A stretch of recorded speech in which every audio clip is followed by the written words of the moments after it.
এই হচ্ছে এখন রান্না করতেছি মিষ্টি লাউ আর ডিম। এটা হচ্ছে একদম গ্রাম্য খাবার।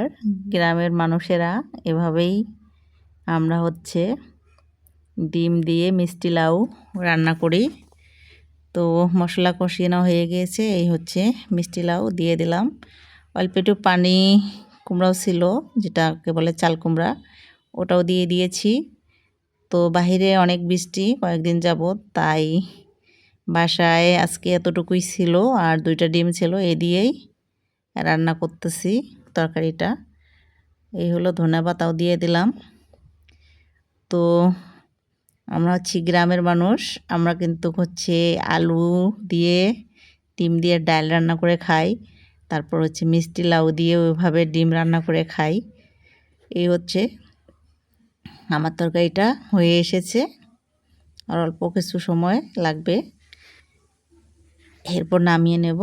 এই হচ্ছে রান্না শেষ। আল্লাহ হাফেজ।